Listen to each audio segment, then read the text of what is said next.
चलो महाराज प्रारंभ करते हैं। विंशोत्तरी महादशा। पंडित जी राधेश्याम, अभिनव जी राधेश्याम।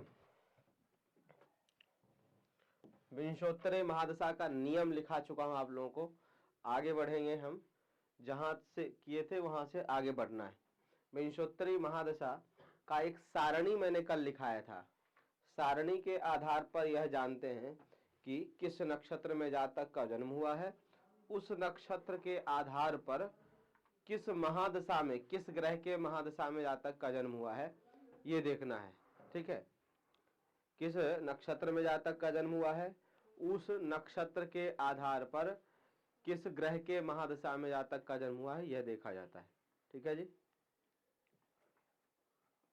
तुम जाओ बाहर, तुम आओगे।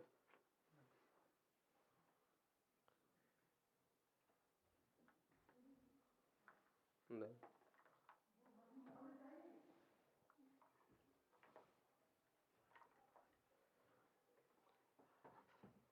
दशा एग्जैक्ट निकालने के लिए हमें भयात भवोग की आवश्यकता पड़ती है।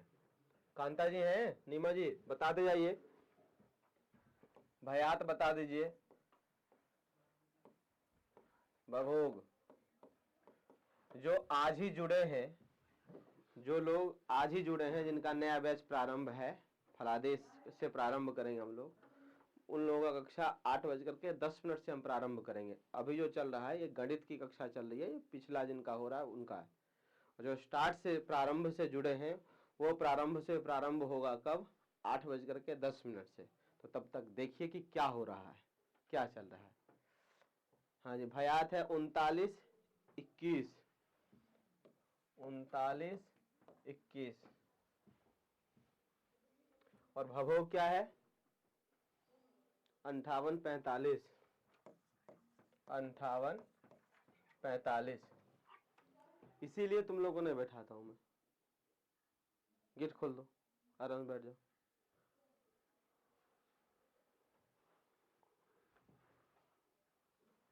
भयात है 39 21, भभोग है 58 45। हमें इस जगह पर पलात्मक भयात और पलात्मक भभोग की आवश्यकता है। क्या है जरूरत, पलात्मक भयात की और पलात्मक भभोग की। तो पलात्मक भयात क्या है थोड़ा हमें बता देंगे। चंद्र स्पष्ट नीमा जी कांता जी किए होंगे आप लोग, तो वहां पर पलात्मक भयात आया होगा और वहीं पर पलात्मक भभोग भी आता है।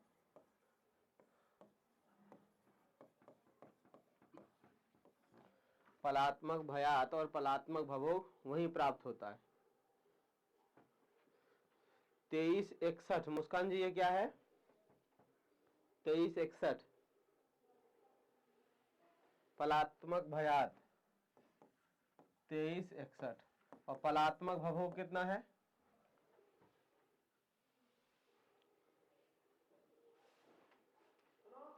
35 25 35 25। ये क्या है पलात्मक भभोग है ना। कांता जी सही हूं मैं। तो पलात्मक भयात की आवश्यकता और पलात्मक भभोग की आवश्यकता पड़ती है। जन्म नक्षत्र देखा जाए तो बता दीजिए एक बार, जन्म नक्षत्र क्या था। इस जिस दिनांक की कुंडलियां बनाए हैं उसमें जन्म नक्षत्र क्या था,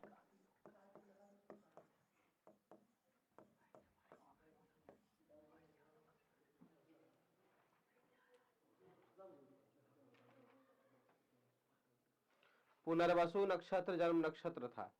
तो जन्म नक्षत्र है पुनर्वसु है जी। पुनर्वसु के आधार पर यदि हम देखें पुनर्वसु नक्षत्र किसका है सारणी के आधार पर, तो थोड़ा बता दीजिए। कृतिका, रोहिणी, मृगशिरा, आद्रा, पुनर्वसु। सूर्य, चंद्र, मंगल, राहु, गुरु। गुरु का है, गुरु की महादशा आई। पुनर्वसु नक्षत्र किसका है, गुरु का है। सारणी लिखाया हूं, इसलिए ज्यादा टेंशन लेने की आवश्यकता नहीं है। जो लोग रिकॉर्डिंग देखे होंगे उन लोगों के लिए और भी आसान हो जाएगा, बताया हूं। जो रिकॉर्डिंग वैसे देखते बहुत कम ही लोग हैं, 5-7 जने ही रिकॉर्डिंग देखते हैं, हमारे पास पूरा लिस्ट आता है। अब ऐसा व्यवस्था मैं कर रहा हूं कि कौन क्लास कितने दिन आए इसका भी रिकॉर्ड रहेगा अपने पास, और कितने व्यक्ति रिकॉर्डिंग देखे और कितनी देर तक देखे, वो सारी चीजें हमारे पास रिकॉर्ड रहेगी। फिर मैं देखता हूँ आप लोगों को। रिकॉर्डिंग नहीं जाए तो बाप रे बिल्कुल बब्बाल काट देते हैं, रिकॉर्डिंग जाती है तो देखते नहीं। जन्म नक्षत्र पुनर्वसु के आधार पर जातक का जन्म गुरु की महादशा में हुई है। गुरु का जो दशा वर्ष है वो है 16 वर्ष। गुरु का दशा वर्ष कितना है? 16। मैं 16 अपने मन से नहीं बोल रहा हूँ, ये लिखवा रखा हूँ आप लोगों को कि गुरु की दशा महादशा वर्ष 16 वर्ष है। अब आप नियम में देखेंगे, थ्योरी जो नियम है इसका व्यात भवों का, उस नियम में क्या कहते हैं कि जिस ग्रह की महादशा प्राप्त हो उस ग्रह के महादशा वर्ष में किसका गुणा करना है? थोड़ा बताइए नियम देख करके रामभूल जी। खुल जाता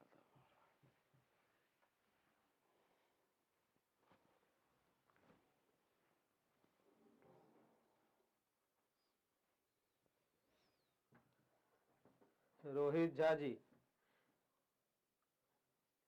आज आपकी पहली कक्षा है। ये 8:10 से आपके मतलब की कक्षा प्रारंभ होगी जो आज नए हैं उनके लिए। पलात्मक भयातुर, भयातुर नहीं भयात, पलात्मक भयात का गुणा करना है गुरु के महादशा वर्ष में। तो पलात्मक भयात जो है वो 2361 है, इसमें गुणा करना है 16 से, 16 वर्ष है ना। पलात्मक भयात का गुणा करें आए हुए ग्रह के महादशा वर्ष से, तो 2361 का गुणा 16 से करेंगे तो क्या आएगा देख लेते हैं।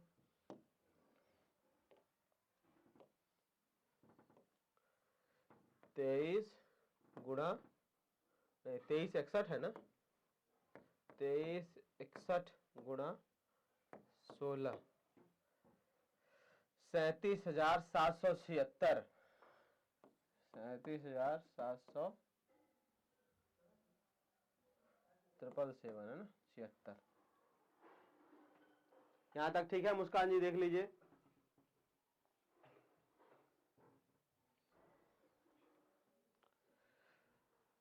तेईस 61 अर्थात पलात्मक भयात का गुणा किए दशा वर्ष अर्थात 16 वर्ष गुरु की महादशा आई है। गुरु के महादशा वर्ष से हमने गुणा किया तो आया 37,776। किससे भाग देना है? अच्छा, गुरु ऑलवेज राइट? नहीं नहीं, कभी कभी रॉन्ग भी हो जाते हैं, कभी कभी। कितना किससे भाग देना है थोड़ा बताइए नियम देख करके नीमा जी, रामभूल जी। भभोग, पलात्मक भभोग से भाग देना है। तो अपना जो पलात्मक भभोग था नियमानुसार वो 35-25 है, तो 35-25 से भाग देना है। किसका? पलात्मक भयात का गुणा किए दशा वर्ष में जो आया उससे भाग देना है। ठीक है, तो भाग दे लेते हैं, बहुत लंबा भाग है इसलिए हम भाग देंगे इससे। तो 37,776 में 35-25 से भाग देंगे। 35-25 10 बार गया। कितनी बार गया? 10 बार। भागफल होता है वर्ष। कौन सा? भुक्त। भुक्त का मतलब है बीता हुआ। भुक्त मतलब क्या? बीता हुआ, समय बीता हुआ। जातक का जन्म गुरु के महादशा में हुआ है, तो गुरु के महादशा में हुआ है, गुरु तो 16 वर्ष रहते हैं, तो गुरु का 16 वर्ष में से जन्म से पहले 10 वर्ष बीत चुका है। ये भुक्त मतलब बीत चुका है। अब महीना निकालेंगे कि कितना महीना बीत चुका है, 10 वर्ष कितना महीना कितना दिन बीता है वो निकालेंगे। तो उसके लिए निकालने के लिए इसका शेषफल निकालना पड़ेगा। तो 10 का गुणा 3525 में करेंगे तो आएगा 35,250। 6, 2, 5, 2 कट गया। शेषफल में किसका गुणा करना है थोड़ा बताइए नियम देख करके। शेषफल में किसका गुणा करना है?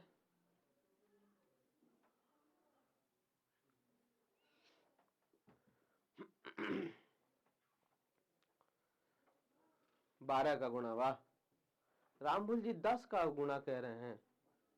रामभूल जी आपके पास नहीं है क्या वो नियम?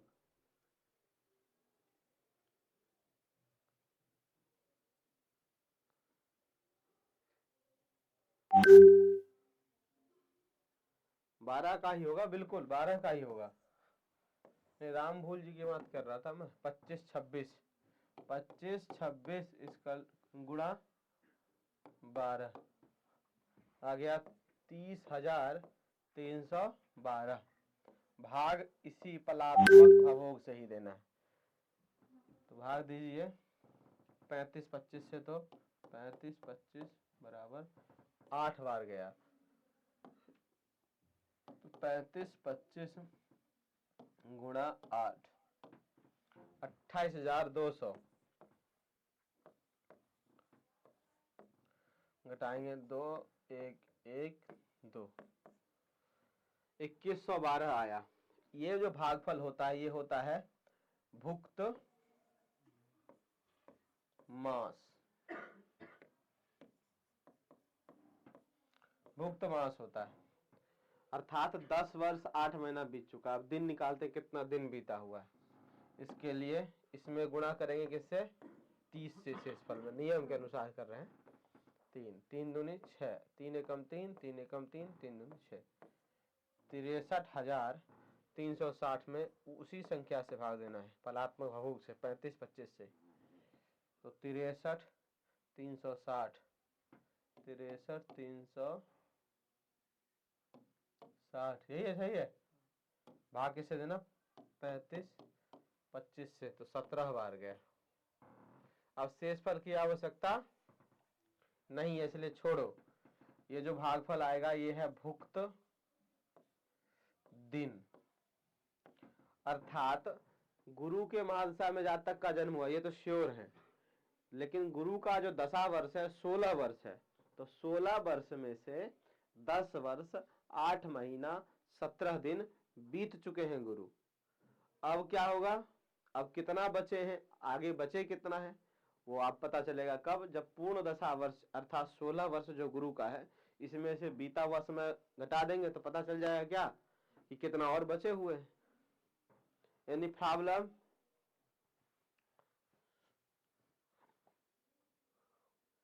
अच्छा गलती से लिखे, अच्छा भागफल के लिए आप कह रहे थे, ठीक है 6 ईयर, अभी बताएंगे 6 ईयर कितना बचा हुआ है, मतलब गणित करके समझना है, ऐसे उंगली से जोड़ के काम नहीं चलेगा मुस्कान जी। बिल्कुल side, I am always side.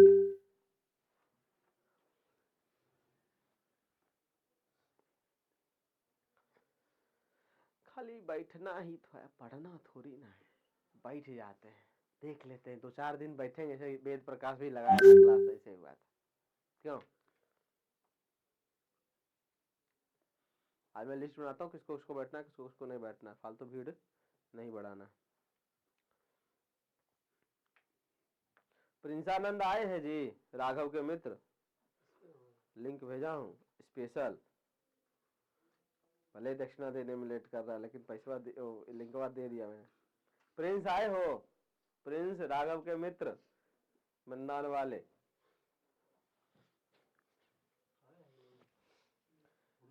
आगे बढ़े, खुकुरु खुकुरु मत करो यहाँ, अरे रुक जा,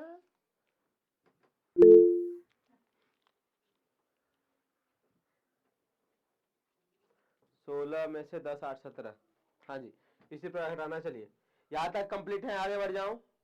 उत्सव जी, रामबुल जी, मुस्कान जी, नीमा जी, कांता जी, अनमोल भैया, चलिए अब क्या कहता है नियम, ये तो भुक्त वर्ष माह दिन हो गया। अब आए हुए ग्रह के पूर्ण दशा वर्ष में, तो किस ग्रह का महादशा आया है, गुरु, तो उसका पूर्ण दशा वर्ष कितना है, 16 वर्ष, उसमें से भुक्त वर्ष माह दिन तीनों को घटाने पर भोग्य वर्ष मास आदि आ जाता है। भोग्य मतलब क्या, जो बचा हुआ है, भोगेगा बचा हुआ है उसे भोग्य वर्ष कहते हैं। तो वो कैसे पता चलेगा, तो उसको हम निकाल लेते हैं। तो गुरु का दशा वर्ष 16 वर्ष 0 दिन 0 महीना, इस प्रकार से लिख लेंगे, यह है वर्ष, ये माह, ये दिन, ये क्या है, यह लिखेंगे गुरु का पूर्ण दशा वर्ष, ठीक है जी। अब इसमें से क्या घटाना है, 10 वर्ष 8 महीना, कितना दिन था, 17 दिन, देख ले भैया तुम लोगों के, 17 दिन, इसको घटाना है, इसके सामने लिख लीजिए भुक्त वर्षादि, क्या लिखना था, भुक्त वर्षादि माइनस 0 में 17 घटेगा। अब इसका घटाने का तरीका समझिए, किस प्रकार से, दिन को आप 30 मानेंगे, चाहे वो फरवरी का महीना हो, चाहे जनवरी का महीना 31 का महीना हो, चाहे कोई भी हो, आप 30 के हिसाब से चलेंगे। तो दिन के पास तो कुछ है नहीं देने को घटाने को, तो क्या करेगा, महीना के पास आया, महीना बेचारा पहले से खाली है, महीना गया वर्ष के पास, वर्ष का चलो कोई बात नहीं, एक ले लो, तो एक वर्ष दिया तो कितना दिन आ गया इसके पास, महीना 12, इसने एक वर्ष दिया 12 महीना आया। अब महीना का दिन को चल एक मैं अपना देता हूं तेरे को, इसने एक अपना दिया, इसके पास 30 दिन आ गए, एक महीना बराबर 30 दिन, 30 दिन में से 17 गया तो 13, यहाँ बचा 11, 11 में से 8 महीना गया तो 3, ये बचा 15, 15 में से 10 महीना गया तो, हाँ 10 वर्ष गया तो 5 वर्ष, अर्थात जो भोग्य वर्ष आया है, भोग्य वर्ष वो आ गया वर्ष आदि, केवल वर्ष नहीं है, भोग्य वर्ष आदि, ये कितना आया, 5 वर्ष 3 महीना 13 दिन बचा हुआ है गुरु की महादशा उस बच्चे के ऊपर।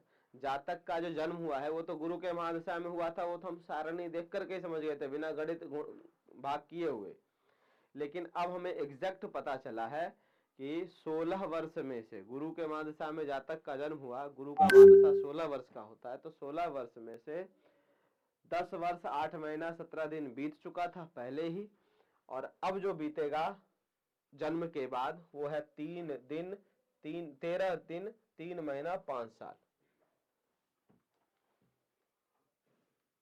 अभी बताते हैं, सारणी के अनुसार ही देखना है जी, ठीक है अनमोल जी। अब ये भोग्य वर्ष आदि, इस भोग्य वर्ष आदि को जन्म दिनांक में जोड़ने से ये पता चल जाएगा कि कब तक गुरु की महादशा उस जातक के ऊपर रहेगी। तो कितना है जन्म दिनांक जो दिया था आप लोगों को, इसको जेब कहाँ गया, जन्म दिनांक था 17 दिसंबर 2024, तो उल्टा लिखना है 2024 को वर्ष में जोड़ना है ना, तो 2024 दिसंबर 12 और कितना 17, देखिए उल्टा लिखना है इसको, वर्ष माह दिन इस प्रकार लिखेंगे, यह है क्या जन्म दिनांक, इस प्रकार लिख लेंगे, जोड़ दीजिए 13 और 17 30 और 12 3 15 और यहाँ पे 24 3 29 2029, अर्थात 30 तारीख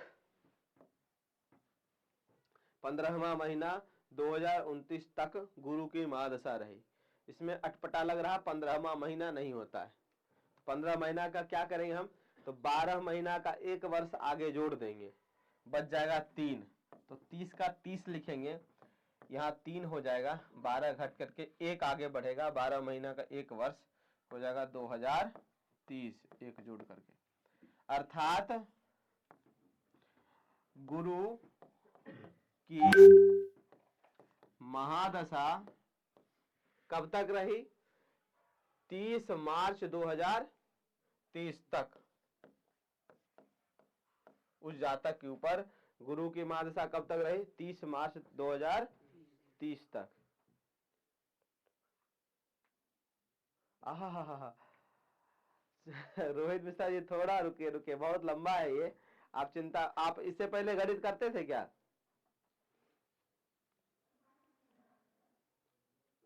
आप गणित क्या करते थे जी रोहित जी,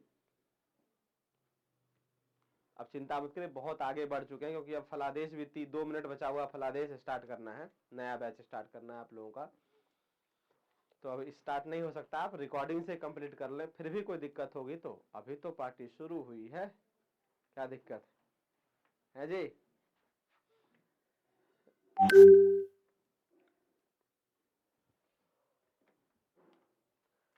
आपने चंद्र स्पष्ट ही किया है अभी, ये तुम्हारा लास्ट मूवमेंट चल रहा है।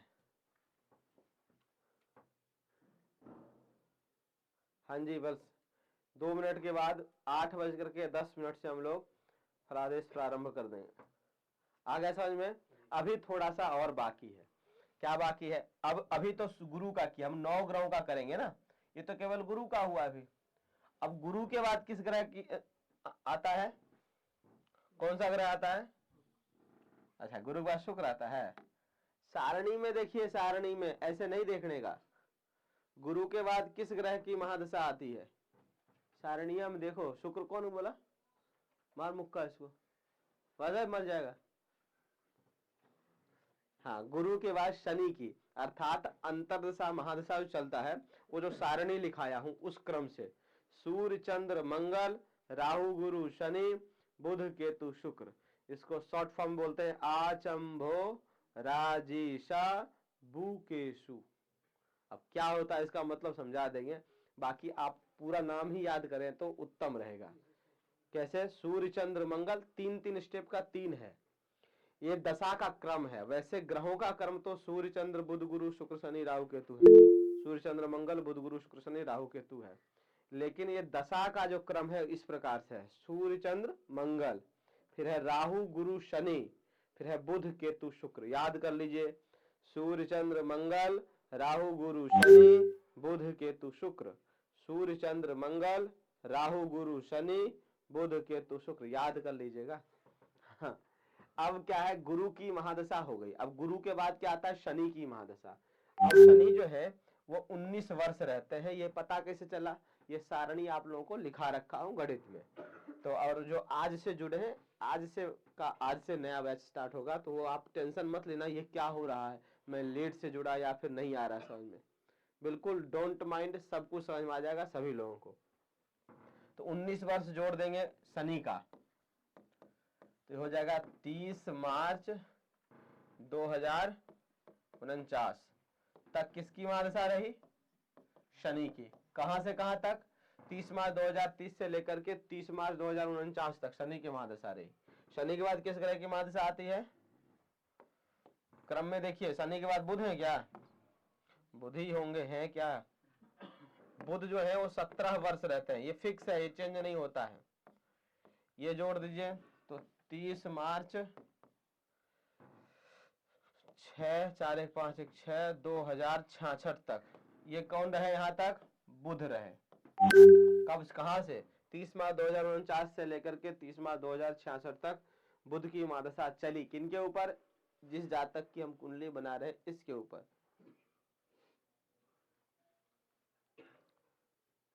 ठीक है। बुध के बाद है केतु। केतु है 7 वर्ष, इसको ऊपर कर दो, आपने तो लिख ही लिया होगा। केतु है 7 वर्ष, जोड़ते चले जाइए, 30 3 7 6 13 2073 तक केतु रहे। केतु के बाद आते हैं शुक्र, वो 20 वर्ष रहते हैं, 30 3 3 9 2093 तक शुक्र रहे इस जातक के ऊपर। करना सारा है, भले व्यक्ति जिंदा रहे मरे उससे मतलब नहीं, आपको दशा पूरा निकालना, लिखना पूरा है। शुक्र हो गए, फिर शनि की महादशा, शुक्र के बाद आ जाएंगे सूर्य। फिर सूर्य जो होते हैं वो 6 वर्ष होते हैं, वो है 30 3 6 3 9 9 2099 तक। ये कौन रहे? सूर्य रहे इस जातक के ऊपर। सूर्य के बाद आ जाएंगे चंद्रमा। कहां तक जोड़ेंगे? जोड़ेंगे कहा? गुरु से एक पीछे, अर्थात राहु तक जोड़ना है। चंद्रमा 10 वर्ष। अच्छा, चंद्रमा 10, मंगल 7।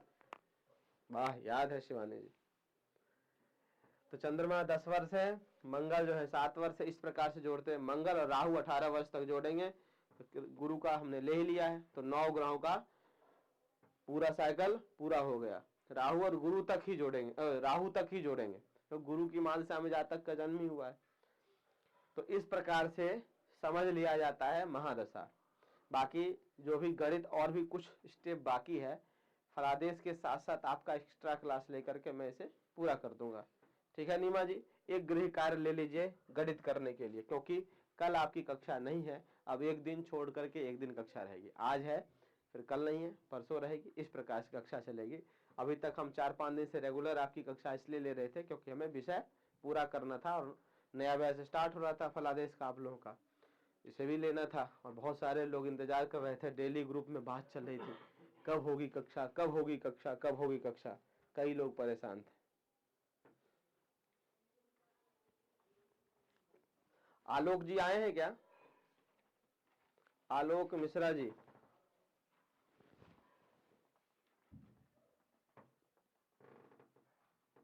हाँ, ये सब कुछ होगा बिल्कुल।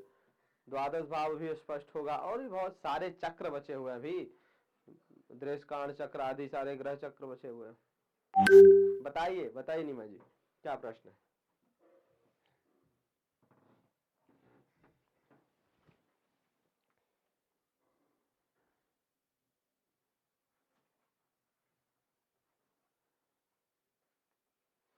बिल्कुल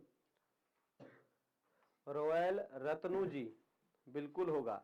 आप लोगों का जो गणित होगा, अभी तो फलादेश से स्टार्ट हो रहा है आपकी कक्षा, आपका जो गणित होगा वो अगले महीने में जब नया बैच स्टार्ट होगा उसमें होगा। तब क्या होगा, तब आपको ये बैच भी ज्वाइन करना पड़ेगा, वो भी, अर्थात एक्स्ट्रा क्लास मिलेगा, एक्स्ट्रा क्लास मिलता रहेगा। जो फलादेश से स्टार्ट कर रहे हैं उनकी भी गणित होगी, लेकिन वो अगले बैच में होगी। ठीक है, चलिए सुदर्शन चक्र भी बता देंगे, कोई बात नहीं। सुदर्शन चक्र तो बताती हैं, कंबाइंड नहीं बताते हैं। सुदर्शन चक्र का मतलब होता है लग्न चक्र, सूर्य चक्र और चंद्र चक्र, इन तीनों को मिला करके बना देते हैं तो बन जाता है सुदर्शन चक्र। बाकी ये तीनों चीज बताते ही हैं, इन दिनों को मिला भी देंगे। नीमा जी क्या बताइए, 30 दिन का महीना नहीं बनाएंगे क्या? 30 दिन का महीना नहीं समझा मैं नीमा जी, आपका प्रश्न है। नियम से ही होना चाहिए, मोबाइल से क्या फायदा? फिर क्या फायदा इतना पैसा खर्च करके कोर्स लेने का जी, जब मोबाइल ये सब कुछ करना है तो क्या फायदा? देखिए पता होना चाहिए। बाकी आलस्य और समय के कमी के कारण आप मोबाइल से अथवा किसी के सहारे से कोई कार्य करते हैं तो उसमें दोष नहीं लगता है ना।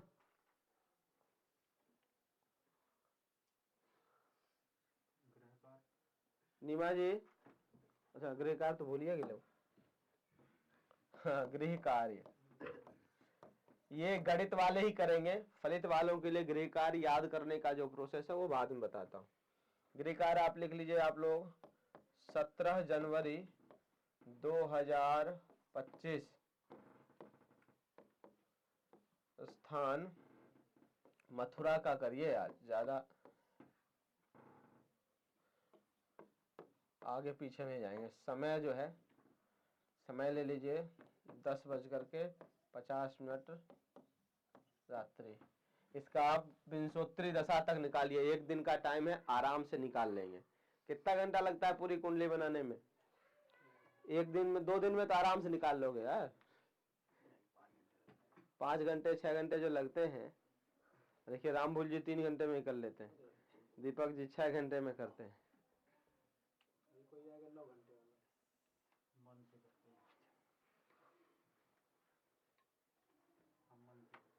हरिओम जी, गुरु जी,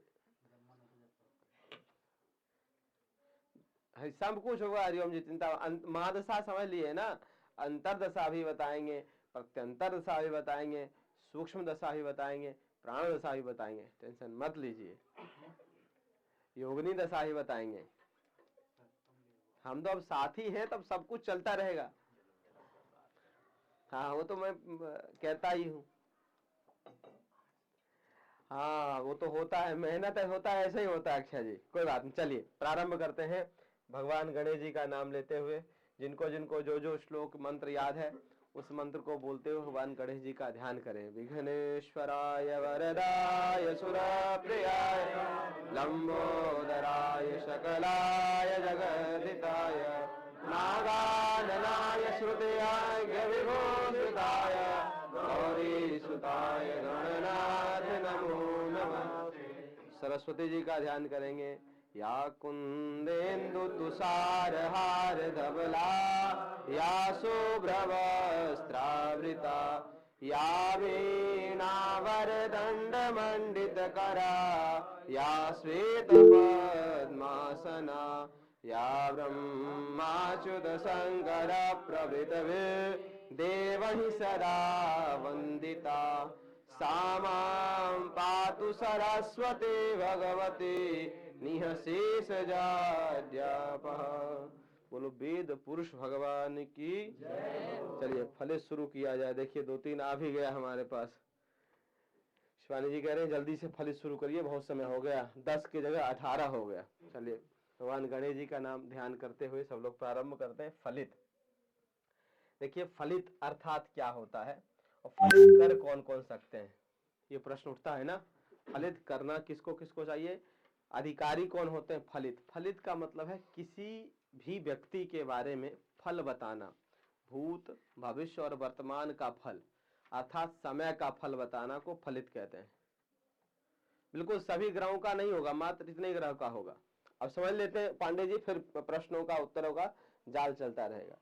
फलित का मतलब क्या, किसी भी व्यक्ति के बारे में बताना, उसके बारे में कि भैया आपका समय पुराना ऐसा रहा, आगे का ऐसा रहेगा, अभी का ऐसा चल रहा है। फल बताना किसी के जीवन के बारे में, उसे क्या कहते हैं, फलित। तो फलित प्रारंभ होगा। फलित वालों को 2-4 चीज का ध्यान रखना चाहिए कि आप फलित अर्थात देवज्ञ, आप किसी कुंडली देख किसी के बारे में बता रहे हैं तो देवज्ञ हो गए। सुन लेना महाराज, तुम लोग दैवज्ञ हो गए हो। जो छत पर बैठ करके विशेष विशेष वाणी का उच्चारण आप लोग करते हैं ना, उस पर विशेष ध्यान रखना है। और क्या नाम है हमारे निरंजन जी, आपसे निवेदन है कि मुख शुद्धि रखना है। मुख शुद्धि मतलब किसी प्रकार का ऐसा उल्टा सीधा चीज नहीं खाना है। उल्टा सीधा चीज मतलब गुटखा, तंबाकू, शराब, बीड़ी, सिगरेट, ये सब उल्टा सीधा चीज आता है। नॉर्मली चीज में आप जिस भोजन कर रहे हैं करिए, भक्षा भक्ष मत करिए, मांस मदिरा का सेवन ना करेंगे तो बहुत अच्छा रहेगा। और यह विद्या जो है आपके लिए पॉजिटिव सिद्ध होगी। बाकी आपको अध्ययन करा रहे हैं, अध्ययन तो कर ही लेंगे, इंटेलिजेंट होंगे, अध्ययन कर लेंगे, फलादेश भी करने लग जाएंगे, लेकिन यह पॉजिटिव जब सिद्ध तब होगी जब आप इस विद्या के तरह रहेंगे। यह पारलौकिक विद्या है ना, तो पारलौकिक और दैवज्ञ है, देवताओं की है। तो इस विद्या के जैसे लायक बन के रहेंगे, फिर इस विद्या का अध्ययन करेंगे, इसका प्रयोग करेंगे, तो आपके लिए, आपके जीवन के लिए, आपके परिवार के लिए, हमारे लिए सबसे बड़ी बात होती है, गुरुओं के लिए बड़ी अच्छी बात होती है। ऐसा यहाँ तक कहा गया है कि कोई गुरु भी यदि अनाधिकारी व्यक्ति को अपना ऐसा ज्ञान दे दे जिस कारण से वह उसका दुरुपयोग करे, तो नरक तो जाता ही जाता है। वो सुने हैं ना, क्या है, कौन सा, लोभी गुरु लालची चेला, नरक में ठेलम ठेला, है ना। तो दोनों के लिए गड़बड़ होता है।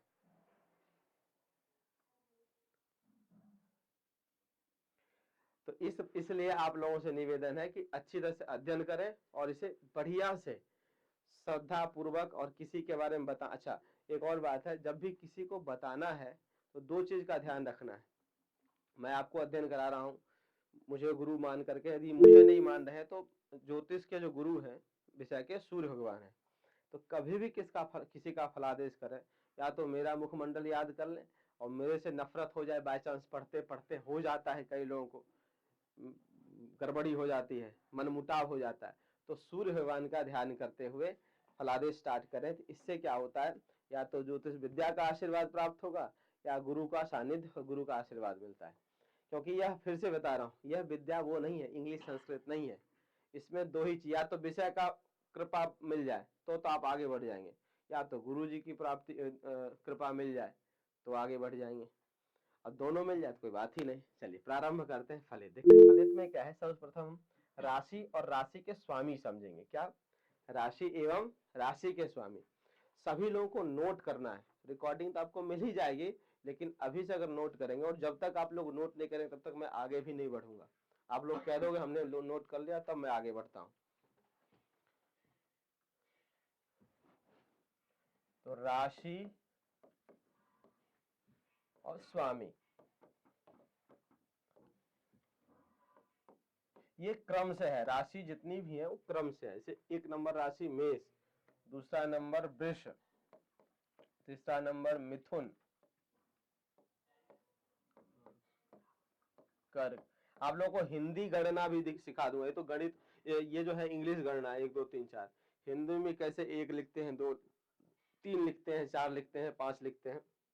कारण है जब कुंडली बनाते हैं ना, तो कई जगह हिंदी संख्या का प्रयोग किया जाता है, तो वो भी बता देंगे, वो भी सिखा देंगे। 5 मतलब सिंह, 6 मतलब कन्या, 7 मतलब तुला, 8 मतलब वृश्चिक।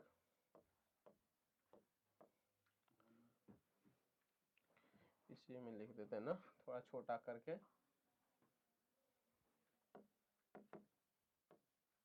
धनु, 10 मतलब मकर, 11 मतलब कुंभ, मीन।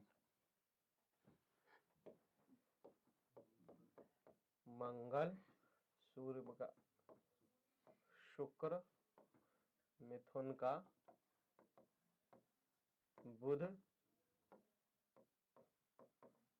चंद्रमा सिंह का सूर्य, कन्या का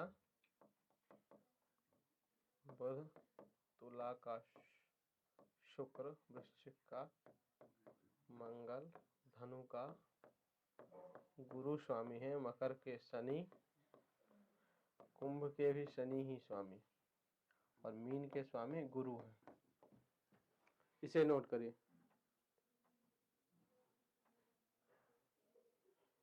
बिल्कुल, जिनको आता है अच्छी बात है, जिनको नहीं आता है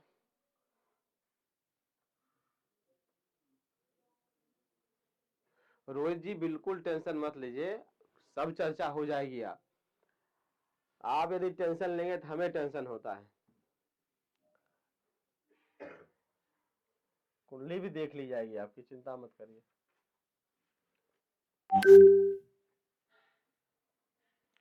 एक महीने में आप स्वयं कुंडली देखना जान जाएंगे।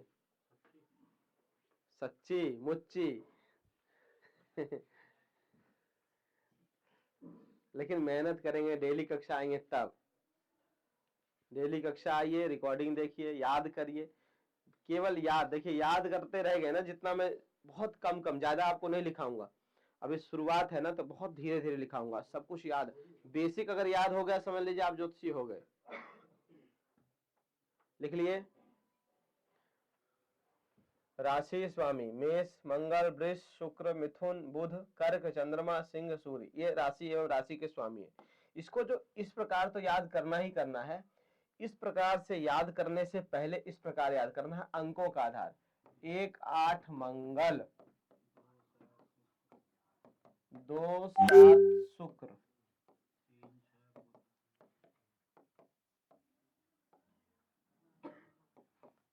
4 के चंद्रमा, 5 के सूर्य। बात वही लिख रहा हूं, बस अंकों में लिख रहा हूं मैं। 9 और 12 के स्वामी गुरु हैं, और 10 और 11 के स्वामी शनि।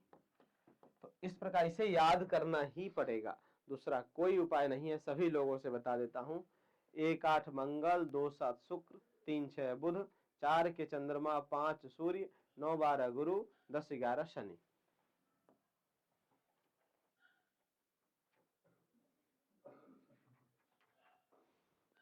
अरविंद जी विलंब से आए हैं।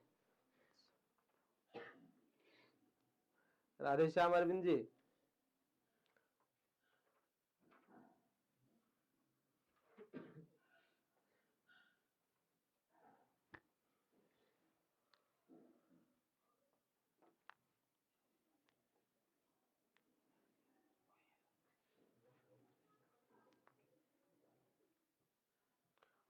अरे ठीक है, तो इस प्रकार से याद करना, राशि एवं राशि के स्वामी।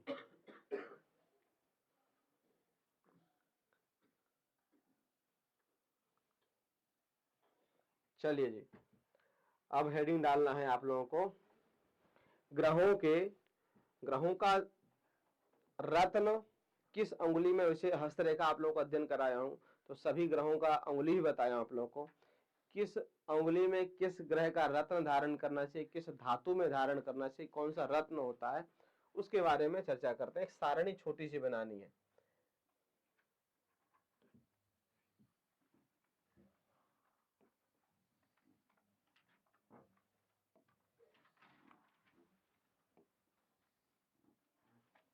पहले मैं बना देता हूं, तब आप लोग बनाइएगा, देख लीजिए इकट्ठे पूरा, फिर हो सकता है मुझसे अच्छा बनाया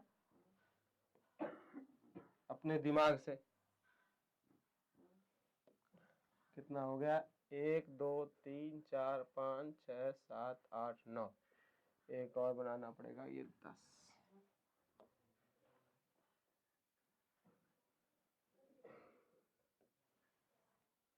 ये है ग्रह, ये है रत्न,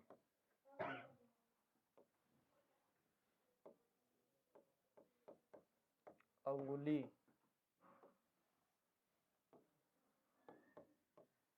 धातु।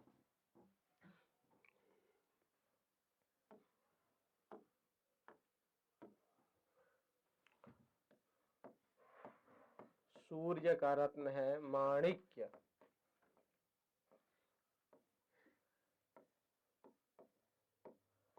चंद्रमा का रत्न है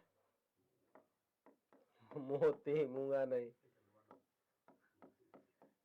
मंगल का रत्न है मूंगा,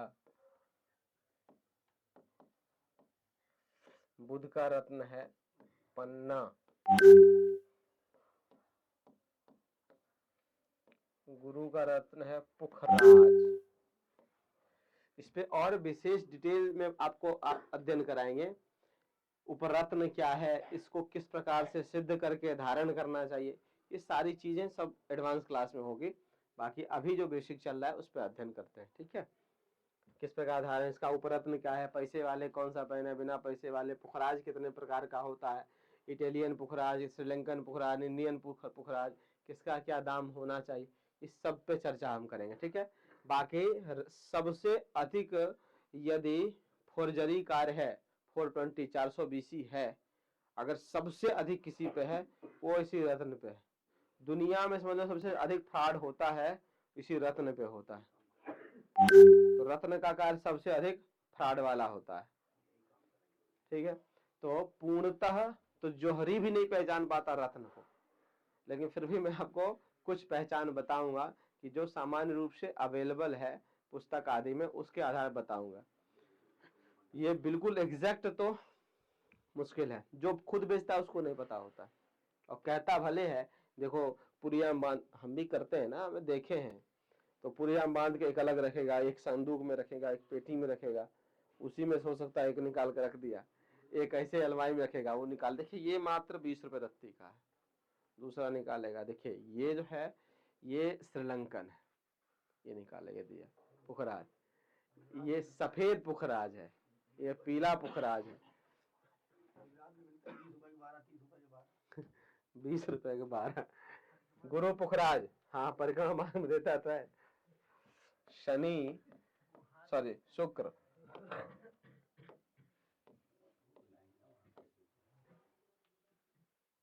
शुक्र का है हीरा,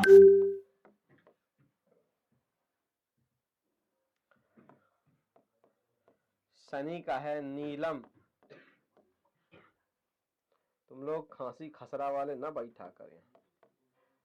राहु का है गोमेद, केतु का है लह सुनिया, ठीक है। उंगली जो माणिक, सूर्य का कौन सा उंगली है, मैं हस्तरेखा में बताएं आप लोगों को कौन सा है, अनामिका, जिसको रिंग फिंगर कहते हैं, इससे भगवान की का पूजा पाठ करते हैं, ये वाला अनामिका। चंद्रमा का है कनिष्ठिका,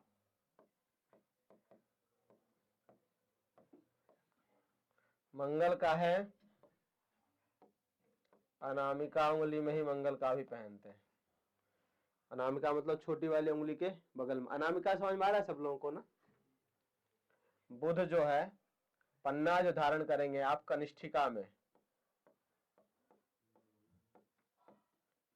फिर हम बताएंगे कि मान लीजिए आपको बुध भी का पन्ना भी धारण करना है, मोती भी धारण करना है, या मूंगा भी धारण करना है, माणिक भी धारण करना है, तो एक ही उंगलियां हम कैसे धारण करेंगे।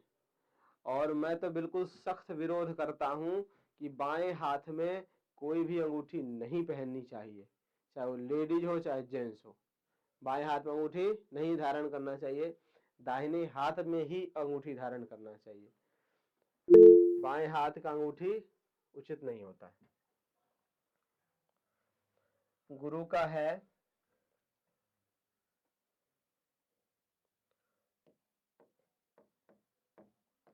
तर्जनी, शुक्र का है मध्यमा। अब सब इस यहां से लेकर सबका मध्यमा ही है।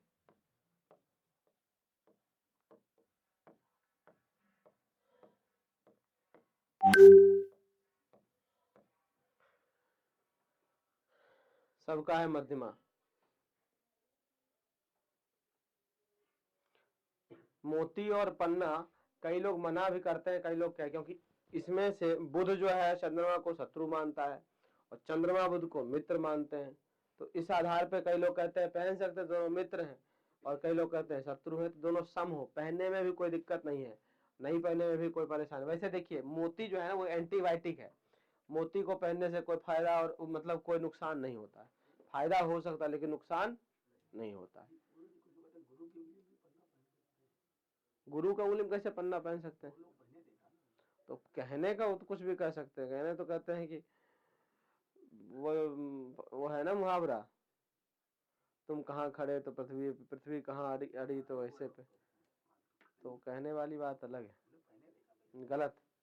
पन्ना गुरु के में नहीं पहन सकते, पन्ना तो छोटी वाली उंगली में या मध्यमा में पहन सकते हैं, क्योंकि बुध के मित्र हैं शनि।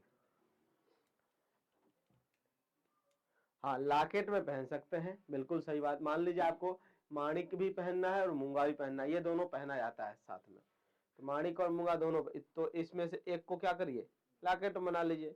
पैसे वाले हैं तो सोने का लॉकेट बना लीजिए, थोड़ा कम और पैसे के हैं तो चांदी का बनाइए, नहीं तो धागा में पहन लो धागा में पहन लो, कोई बात नहीं। धातु, अब देखिए धातु कौन सा है, सूर्य का जो माणिक के पहनना है अनामिका में, किस धातु में इस रत्न को पहना जाए, तो ऐसा कहते हैं तांबा में भी पहन सकते हैं आप, नहीं तो सोना में पहनिए, आपके आधार पे है।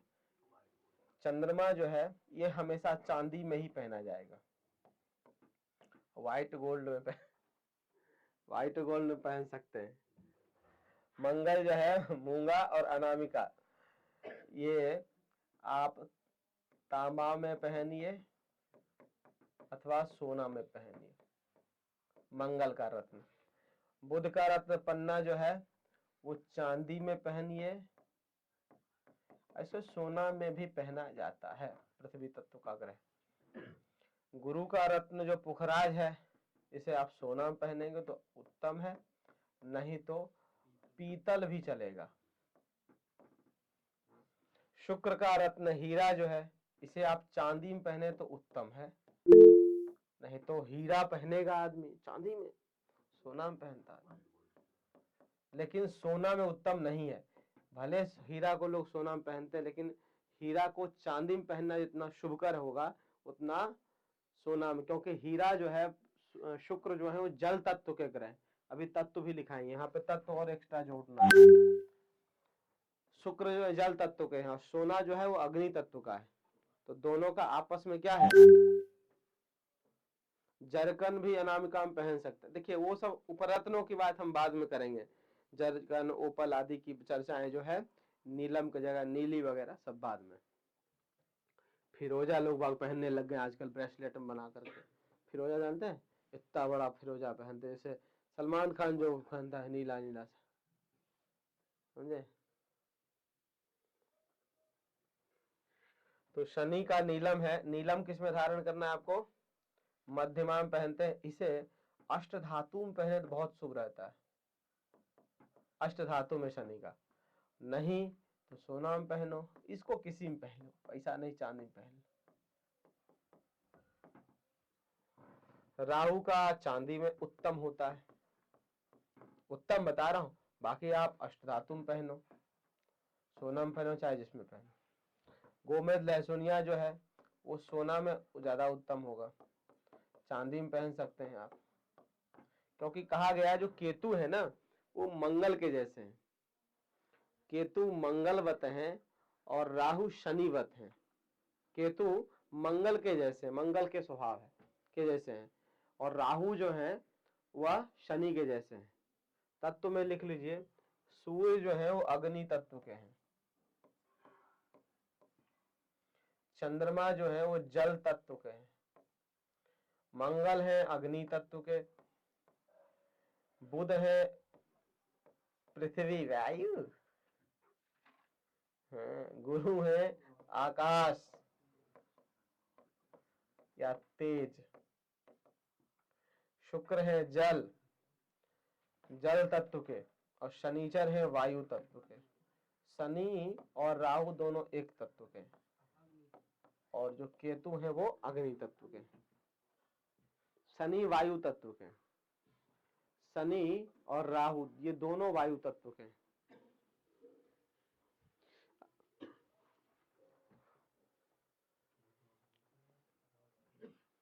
ग्रहों का उपाधि, ग्रहों का तत्व लिख लिया आपने, इसके बाद ग्रहों का उपाधि।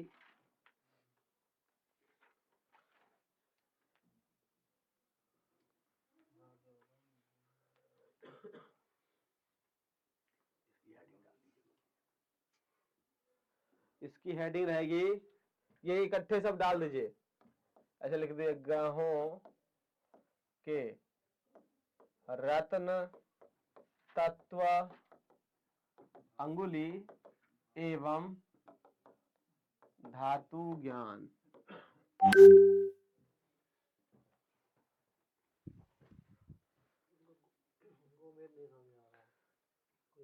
गोमेद, शनि का धातु क्या है? शनि का धातु जो है अष्ट धातु, सोना अथवा चांदी में पहन सकते हैं। अभिनव जी,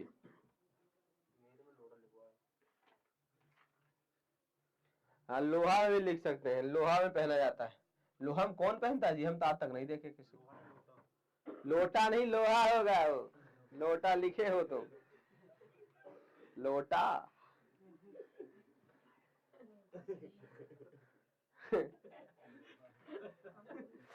आकाश और तेज एक समझ लीजिए आप, ठीक है। आकाश तत्व का, तेज एक प्रकार से ऊर्जा है इनका। गुरु जी उपरत्न बताएंगे, बड़ा हरिओम जी, धीरे धीरे प्यार को बढ़ाना है, हद से गुजर जाना है, समझे? इकट्ठे नहीं, इस पर रत्न पे भी चलेंगे हम लोग, ठीक है। इसको क्या हुआ जी? लाइट चली गई, आ जाएगी।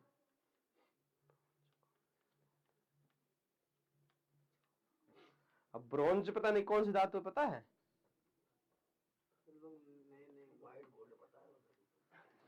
ब्रोंज व्हाइट गोल्ड को कहते हैं क्या? आप रुक जाओ भैया, मैं इनसे पूछ रहा हूँ।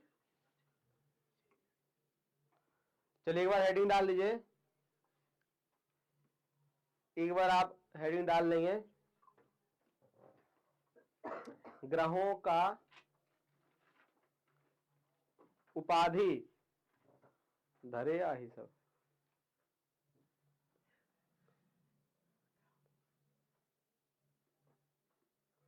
अच्छा, पीतल का ही रहता है, प्योर पीतल, प्रिया जी है? कौन कह रहा है जी? का शुक्ला? अच्छा अच्छा, कांसा, कांसा को ब्रोंज कहते हैं।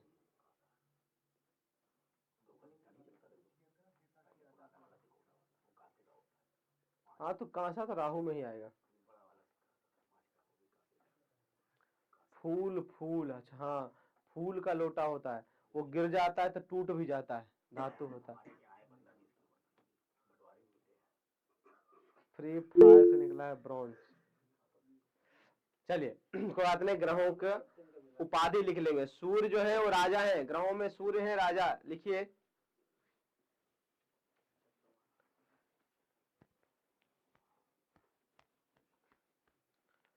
सूर्य ग्रहों में राजा है।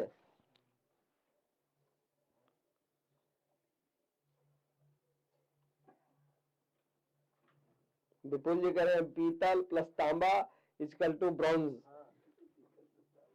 सही है, सही है, इन दोनों को मिला देते हैं, पीतल और तांबा को, तो ब्रॉन्ज हो जाता है।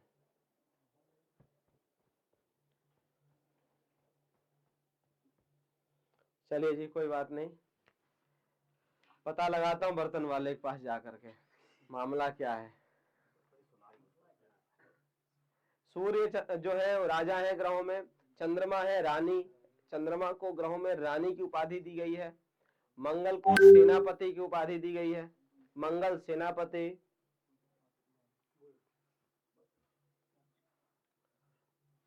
मंगल सेनापति। बुध जो है वो राजकुमार है।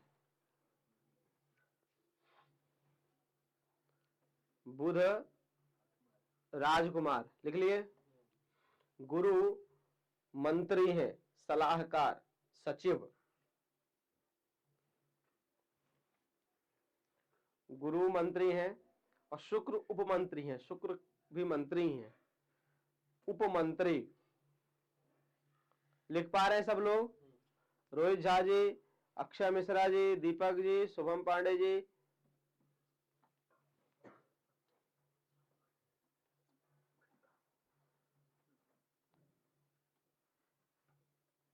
जी क्या लिखे? गुरु शुक्र लिख लिए। शुक्र उपमंत्री। शनि सेवक है। शनि जो है वो सेवक है।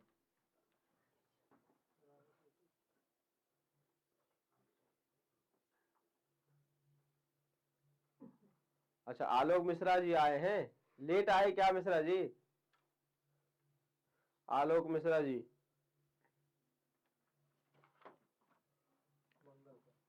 मंगल का, मंगल जो है वो सेनापति हैं। शनि सेवक, राहु और केतु अंत्यज हैं। वो सेवक में भी नहीं, अंत्यज हैं। अंत्यज बोले तो निकाले हुए, भगाए हुए। हाँ, वो राज निकासी है। राहु केतु का अंत्यज लिख लीजिए। नहीं, वैल्यू तो बहुत तगड़ा, बहुत गुस्सा आ जाता है। गुस्सा आ जाएगा, संभल बिल्कुल सीधे। बताओ कितना बड़ा किला ससुरा दबाए था। तो वही है विद्रोही जी। एक बार आप लोग मिला लेंगे। सूर्य राजा, चंद्रमा रानी, मंगल सेनापति, बुध जो है वह राजकुमार है, गुरु मंत्री हैं, शुक्र उपमंत्री हैं, शनि सेवक हैं, राहु और केतु जो है वो अंत्यज हैं।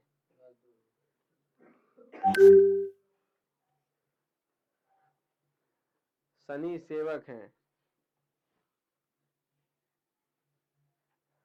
जी। इसको अंत्यज में रखिए, दास में भी मत रखिए राहु केतु को। दासत्व तो लायक भी नहीं है वो।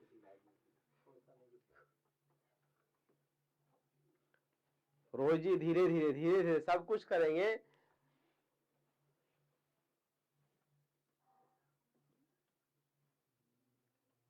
अंत्यज बोले तो निकाले हुए, वो किसी भी समाज में नहीं आते, हमारे समाज में नहीं आते, सनातनी नहीं है, समझ लीजिए आप, बहिष्कार किए। चलिए अब लिखेंगे ग्रहों के लिंग। अछूत, हाँ जी। देखिए सूर्य, मंगल और गुरु, ये तीनों ग्रह पुरुष ग्रह हैं, पुल्लिंग हैं तीनों ग्रह। सूर्य,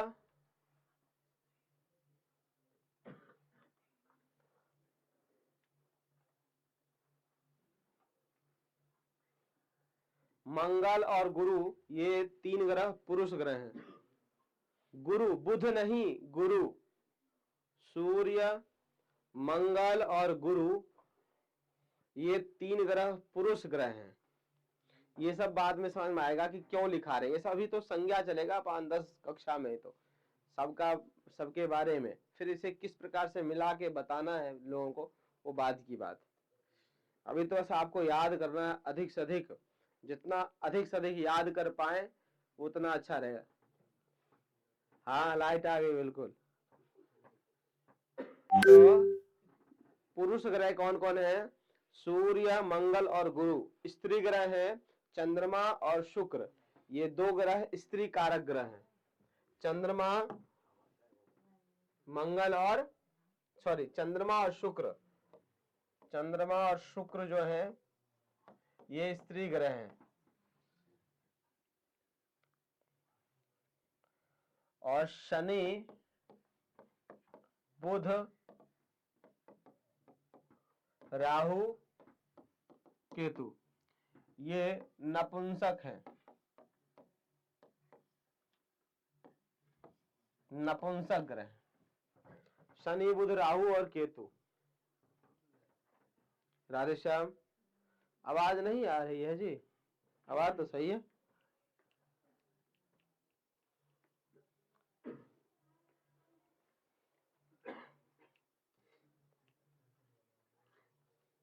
अच्छा आ गया।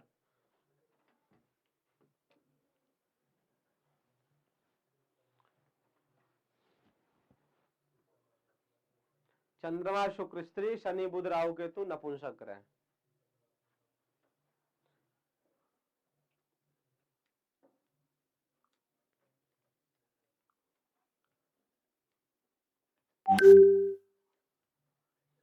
कोई बात नहीं।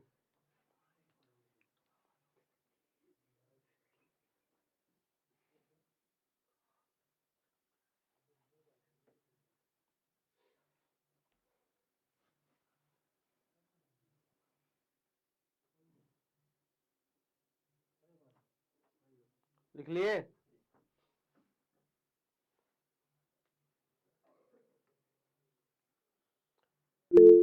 अब इसको याद करना है महाराज, ऐसे नहीं, छोड़ने का नहीं है। और लिखाऊं कि इतना याद कर लें पर्याप्त है अभी?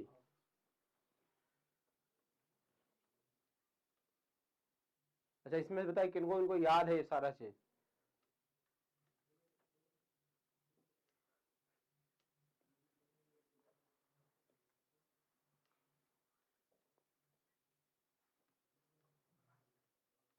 प्रणव मिश्रा जी लिखवाए, मुझे जी याद है।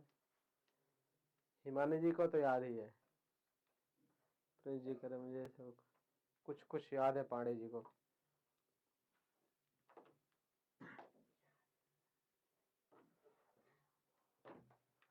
चलिए ठीक है, प्रिया जी कह रहे हैं, हमें समझ में आता जा रहा है। चलिए एक दो और चीज लिखा देते हैं ना। अब कुछ हम राशि के बारे में आपको लिखाते हैं। अच्छा ग्रहों का ही वर्ण लिख लीजिए। ग्रहों का वर्ण होता है, का वर्ण लिख लीजिए। चलिए सूर्य जो है वो क्षत्रिय वर्ण के हैं, चंद्रमा है वैश्य वर्ण के। कहते हैं चंद्रमा जिनके कुंडली में बढ़िया हो ना, वो व्यापारी माइंड होता है। मंगल है भी क्षत्रिय वर्ण के, शूद्र नहीं, गलत है। बुध जो है वो वैश्य वर्ण के। कौन लिखवाया है सब तुमको? गुरु जो है वो है ब्राह्मण, और शुक्र भी ब्राह्मण है।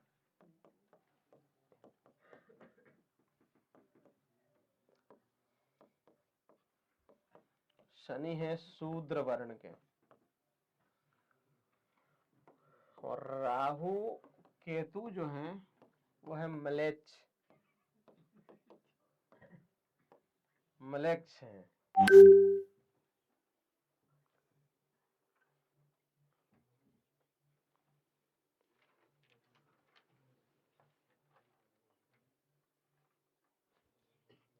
ग्रहों का वर्ण, सूर्य क्षत्रिय, चंद्रमा वैश्य, मंगल क्षत्रिय, बुध वैश्य, गुरु ब्राह्मण है, शुक्र भी ब्राह्मण है, शनि शूद्र, राहु केतु मलेच्छ है।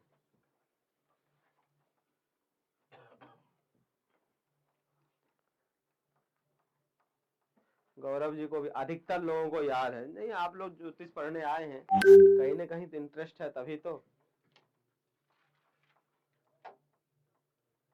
कल का जो विषय रहेगा, अर्थात अगली कक्षा का विषय जो रहेगा, वो रहेगा ग्रहों के मित्र शत्रु बताएंगे आप लोगों को, और कुछ मुहूर्त का भी प्रारंभ करेंगे कि मुहूर्त किस प्रकार से देखा जाता है। एक पुस्तक है छोटा सा, बृहद व कहड़ा चक्र, उसके अनुसार से भी आप लोगों को अध्ययन कराएंगे, 4-5 श्लोक के आधार पर उसे, और फिर फलादेश। तो दोनों चीज कंप्लीट होगा एक साथ में, मुहूर्त और फलादेश। मलेच्छ मतलब कैसे बोले? मलेच्छ मतलब हमारे धर्म के अलावा क्रिश्चियन मुस्लिम ये सब मलेच्छ हैं। हाँ और क्या, मलेच्छ मतलब क्या? नरकी ससुर, जो धर्म को ना मानता हो उसे मलेच्छ कहेंगे, अधर्मी।